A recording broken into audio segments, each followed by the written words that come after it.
Pouvons-nous élever nos voix et rendre grâce à Dieu? Magnifiant son nom pour les prières exaucées. Est-ce que nous rendons grâce à Dieu, rendons gloire à Dieu? Il nous a exaucés, il nous a écoutés. Disons-lui merci pour la première parole que nous avons reçue il y a quelques instants. Et demandons-lui, comme nous allons dans la deuxième parole, qu'il change encore notre histoire. Père, nous te donnons toute la gloire. Au nom puissant de Jésus, nous avons rendu grâce. Père, nous te disons merci pour ce jour.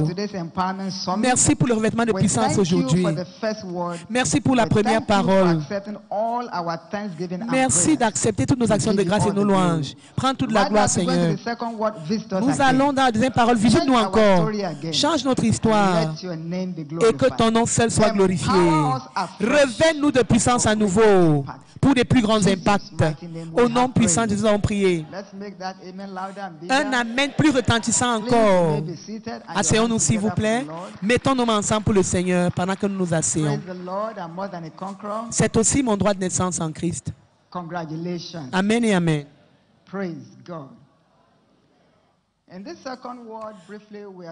Brièvement, nous avons le thème engager la puissance de la louange. Engager la puissance de la louange. Disons ensemble, engager la puissance de la louange. À partir de cet instant, plus que jamais dans nos vies, quelles que soient nos tâches, nos travaux, nos affaires, puisse Dieu nous accorder la grâce de commencer à engager la puissance de la louange plus que jamais auparavant. Un plus grand amen. Nous avons entendu parler de l'action de grâce lors de la première parole. Nous allons maintenant étudier la louange. Comprenons. La louange se focalise sur l'efficacité de la parole de Dieu. Elle se focalise sur l'efficacité de ce qui est écrit et non seulement ce qui arrive. C'est pourquoi nous ne devons pas seulement louer Dieu pour ce qui est arrivé, mais pour les choses qui doivent arriver. Amen. Nous disons merci pour ce qui est arrivé, pour ce qui va arriver, ou alors pour ce qui est même écrit aussi, et qui n'est pas encore arrivé, afin que les choses continuent d'arriver. Souvenons-nous que la louange personnelle est la voie d'accès au percée personnel. Comme nous louons Dieu, il continue de nous élever. Le mot louange et élévation, ils sont semblables en anglais. La différence est au P dans la langue anglaise. À partir de cette saison, individuellement, tout ce qui a à voir avec vous, Dieu va l'élever. Et dans vos activités dans son royaume, quelle que soit la plateforme, leader de cellule, pourvoyeur de maison, serviteur dans la maison de Dieu, votre élévation commence aujourd'hui. Très important, comme nous étudions ce thème, la louange. Il nous a été dit par le serviteur de Dieu, est ce qu'il faut faire lorsque vous ne savez plus ce qu'il faut faire. Faites face à une situation de la vie en tant qu'individu ou alors dans la tâche que Dieu vous a donnée dans sa maison. Vous ne savez plus ce qu'il faut faire. La louange est ce qu'il faut faire. 2 Chroniques 20, nous avons l'exemple. Les enfants d'Israël faisaient face à ces 3 grandes nations. Les Ammonites, les Moabites. Verset 12, la Bible dit, voici, verset 12.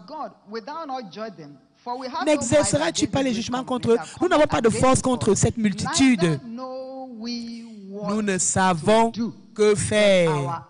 Mais nos yeux sont sur toi. Nos yeux sont sur toi. Quand vous louez Dieu, vos yeux sont fixés sur lui. La louange nous aide à fixer nos regards sur Dieu et à fixer nos yeux sur Dieu, non sur les hommes, non sur nous-mêmes, non sur le sol, mais sur Dieu seul. Quand ils ont fixé leurs yeux sur Dieu, verset 17, qu'est-ce qui s'est passé? Vous n'aurez pas besoin de combattre dans ce combat. Présentez-vous et voyez la délivrance que Dieu va vous apporter. Comment ont-ils vu le salut? Verset 22. Quand ils ont commencé à chanter, à louer, comment est-ce que le salut est venu? Qu'est-ce qui s'est passé? L'Éternel a placé une embuscade contre les 3 nations. Ils ont été toutes battues. Elles ont été battues. Quand nous fixons nos yeux sur Dieu à travers la louange, il prend le relais dans nos batailles. Il place des embuscades contre nos ennemis. Quelles que soient les embuscades contre vous dans tout domaine de la vie, comme nous continuerons de fixer nos yeux sur Dieu, Dieu frappera tous nos adversaires. Amen. Un grand Amen. Mais qu'est-ce qu'il y a dans la louange, premièrement? Dieu est dans la louange. Qu'est-ce qu'il y a dans la louange? Qu'est-ce qu'il y a dans la louange? Psaume 32, verset 3. 22, pardon, verset 3. Tu es saint, toi qui habites au milieu de la louange d'Israël. Dieu est dans la louange. Comment le sais-je? Les Écritures le disent. Dieu habite au milieu de la louange de son peuple.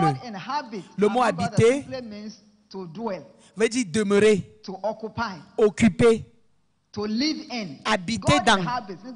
Dieu habite dans. Dieu vit dans l'atmosphère de louange. Dieu se trouve là. Dieu se manifeste dans la louange. Par conséquent, Dieu est dans la louange. Et quand nous le louons, il commence à se manifester. Psaume 24, verset 7. Psaume 24, 7. Porte, élevez vos linteaux, élevez-vous portes éternelles. Pourquoi? Pour que le roi de gloire fasse son entrée. Quand nous louons Dieu, il demeure dans cette atmosphère. Et toutes les portes, toutes les barricades contre le peuple de Dieu commencent à s'ouvrir. Quelles que soient les barricades qu'il y avait dans votre vie, comme vous allez le louer, toutes ces barrières seront élevées. Amen. Qu'est-ce que c'est la louange? Deuxièmement, la révélation de Dieu. Dis avec moi la révélation. La révélation est dans la louange. Comme cela est dans le cas d'Élisée. 2 Rois 3, 15. 2 Rois 3, 15. Apportez-moi une harpe. Et comme le jour de harpe jouait, la main de l'Éternel fut sur Élisée. Et la parole de Dieu vint. Cette parole révéla et montra le chemin et les fit sortir de leurs problèmes. La révélation est dans la louange. Vous avez joui de la révélation avant. À partir de ce mois, ce sera un nouvel ordre de révélation. Puis-je entendre un plus grand Amen? Ésaïe 30, 29 et 30. Vous aurez un chant. Verset 30. L'Éternel fera retentir sa voix majestueuse. Même si vous pensez que vous n'avez jamais entendu la voix de Dieu personnellement, ce mois, vous allez entendre sa voix. Amen. Vous l'entendrez clairement. Amen. Vous entendrez clairement sa voix. Amen. Qu'est-ce qu'il y a dans la louange? Troisièmement, la louange déclenche la coulée des signes et des prodiges. Les louanges et les prodiges sont dans la louange. Exode 15, 11. Très clair. Qui est comme toi, ô Dieu, parmi les dieux, qui est comme toi, magnifique en sainteté, digne de louange. Faisant quoi? Opérant des prodiges. Quand nous louons Dieu, les merveilles, les signes commencent à couler. À partir de ce moment, tu vas commencer à expérimenter plus de présence de Dieu. Dieu fera les choses qui vont amener les gens à s'émerveiller. Ils vont dire, n'est-ce pas la même personne? N'est-ce pas la même personne? Qu'est-ce qui lui est arrivé? Il n'est plus parmi les malades, plus parmi les mendiants. Maintenant, il se réjouit. Nous le voyons joyeux. Nous le voyons souriant. Nous l'avons partagé les témoignages tous les jours maintenant. Il n'est plus un sujet de prière. Maintenant, seulement, c'est le galop de témoignage. Ce sera l'expérience de quelqu'un à partir d'aujourd'hui. Acte 16, verset 25, jusqu'à la fin. Pour les Silas, vous connaissez l'histoire. Ils ont prié, ils ont rendu grâce, et les portes des prisons se sont ouvertes. Verset 26, tout à coup, il y eut un grand tremblement de terre, et les fondements de la prison furent ébranlés. Et immédiatement, combien de portes? Toutes les portes s'ouvrirent. Toutes les portes fermées devant votre progrès, votre investissement, votre destinée en ce mois, elles vont toutes s'ouvrir. Amen. Quatrièmement, qu'est-ce qu'il y a dans la louange? L'accomplissement des prophéties. Dis avec moi l'accomplissement des prophéties. La louange facilite l'accomplissement des prophéties. Tout ce que Dieu a dit à votre sujet et à mon sujet concernant cette année, cela va s'accomplir. Amen et amen. Entre autres choses que Dieu a dites clairement, c'est votre année. Que quelqu'un dise c'est mon année. Dites comme si vous le croyez. Avec confiance. Cette année est mon année. Tout ce que Dieu a déclaré à votre sujet et à mon sujet, cette année s'accomplira. Amen. Vous et moi, nous sommes plus que vainqueurs, ça va s'accomplir. Romains 4, il nous rappelle ce qui est arrivé à papa Abraham. Tes enfants seront comme les étoiles dans le ciel. Et la promesse a été retardée. Comment? Regardez ce qui est arrivé. Romains 4, 18. Au-delà de tout espoir, Abraham a cru qu'il sera le père d'une grande nation, selon ce qui avait été dit. Cela avait été dit, mais ce n'était pas encore arrivé. Ainsi sera ta postérité. Voilà ce qui est arrivé. Verset 20. Verset 20, s'il vous plaît. Il n'a pas douté par incrédulité. Il était fortifié dans la foi, rendant gloire à Dieu. Fortifié par la foi, faisant quoi? Rendant gloire à Dieu. Louez Dieu. La grâce d'être fortifié dans la foi et de rendre gloire à Dieu, recevez-la au nom de Jésus. Amen. Tout ce que Dieu a dit à votre sujet, à mon sujet cette année, va s'accomplir. Cela arrivera quand nous continuerons de lui rendre gloire. Dans votre cellule, ce que Dieu a dit va s'accomplir. Pour que cela arrive, vous devez continuer de faire quoi? De rendre gloire à Dieu. Nous avons lu un instant 2 Chroniques 20. Ils ont eu la victoire. Les ennemis des enfants d'Israël ont été vaincus. Cette victoire et ce triomphe deviendra notre portion. Quelles sont les choses que la louange offre? Premièrement, Dieu prend le relais dans nos batailles au cours de la louange. Dieu, que fait-il? Il prend le relais dans nos combats à travers la louange. La louange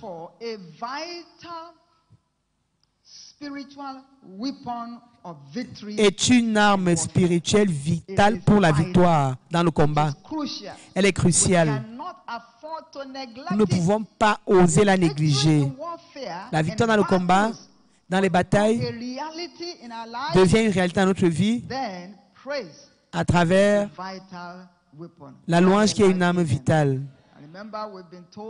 Il nous a été dit, la vie n'est pas un terrain de jeu, c'est un terrain de combat. Comme pour combattre et gagner, nous devons être armés par les armes de la louange. Habakkuk 3, versets 17 à 19.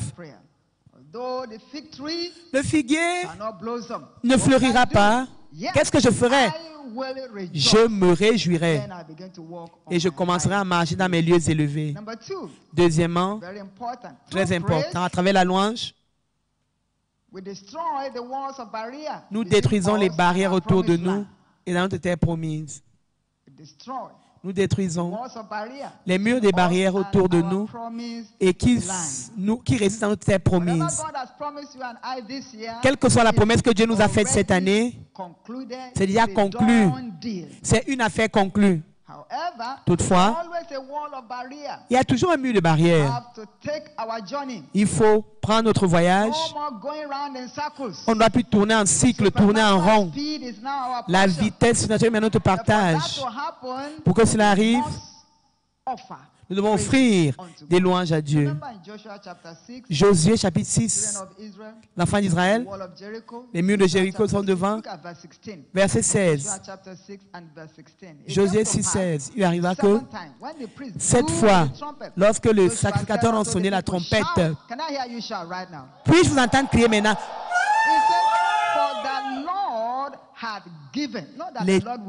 L'Éternel a donné. L'Éternel vous a déjà donné la ville. L'Éternel m'a donné mon territoire. Là où ta cellule est localisée, Dieu t'a donné ce territoire-là. Nous devons être armés des vêtements de louange. Ils ont crié, le peuple a crié quand le sacrificateur a sonné la trompette et quand ils ont entendu le son de la trompette, ils ont crié un grand cri et les murs se sont écroulés. Et les gens sont entrés dans la ville. Tout homme, toute femme, ils sont tous entrés, y compris toutes les personnes sous le son de ma voix, tous les hommes, toutes les personnes. Et ils ont pris la ville. Je prends le territoire. Je gagne mon territoire.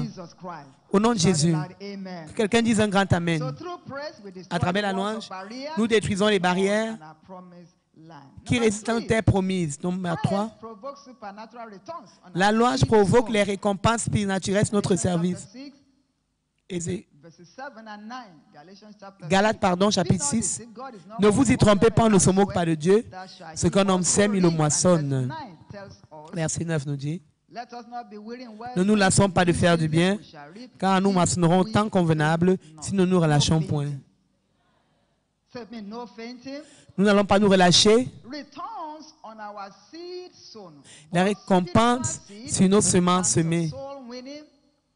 Quelles que soient vos semences spirituelles au gain des âmes, les prières pour les convertir, les contacts, les semences financières, semences du temps, de l'énergie, des ressources, pour le royaume de Dieu,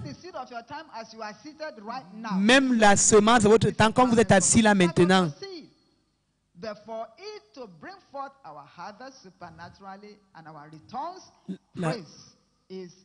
pour que nous ayons les récompenses et les percées, la louange et l'exigence.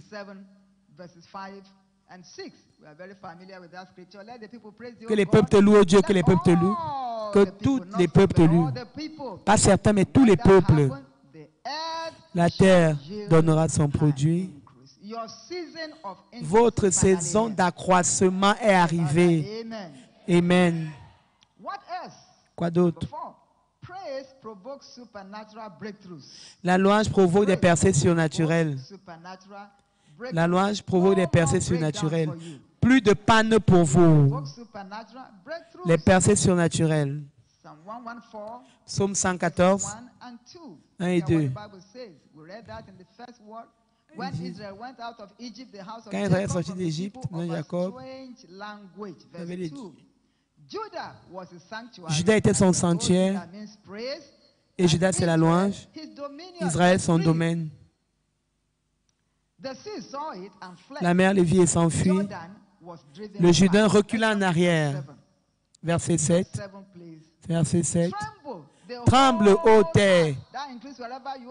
Là où vous êtes maintenant, Yaoundé, Fouda, Cantonais, partout, tremblons dans la présence de Dieu. La présence du Dieu de Jacob. Disons un grand amen. La louange, entre autres choses, provoque les percées surnaturelles. À partir de ce moment, Votre prénom sera percé. Amen. Plus de panne pour vous. Plus de panne pour vous. Dans les œuvres de vos mains, plus de panne. Dans vos carrières, plus de panne. Comme vous allez bien gérer cette cellule avec tout le cœur, plus de panne. Votre cellule ne va plus diminuer. Elle va continuer de croître. Non seulement la croissance, mais la multiplication. Votre zone ne va plus baisser. Votre zone, pardon. La louange, l'autoroute vers les lieux élevés. La louange, c'est notre autoroute vers les lieux élevés. Quelle joie!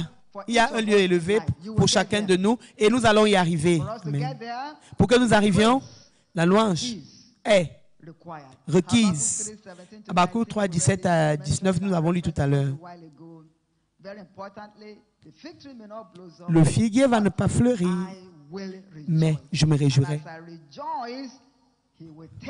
Comme je me réjouis, il m'amène vers mes lieux élevés. L'Éternel est ma force.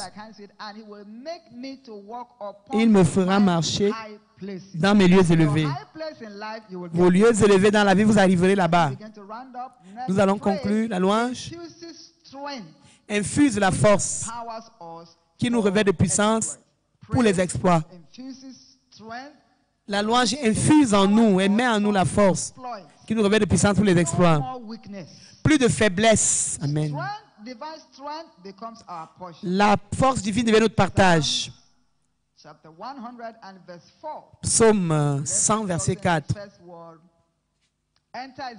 Entrez dans ses portes avec des actions de grâce, dans ses parvis avec des cantiques.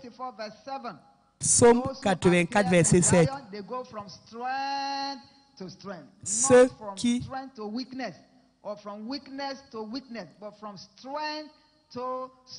Ceux qui apparaissent à Sion vont de force en force, non de faiblesse en faiblesse. Quand nous le louons, il nous revêt de puissance pour les exploits. Ceux qui connaîtront leur Dieu feront fort et feront des exploits.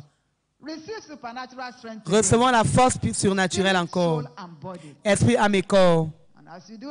Comme nous le faisons, les exploits deviennent votre partage. Finalement, la louange désespère nos ennemis. La louange fait quoi? Elle désespère nos ennemis. Je vois tous tes ennemis, quels que soient ces ennemis, ou qui que soient ces ennemis, ils sont désespérés vis-à-vis de toi.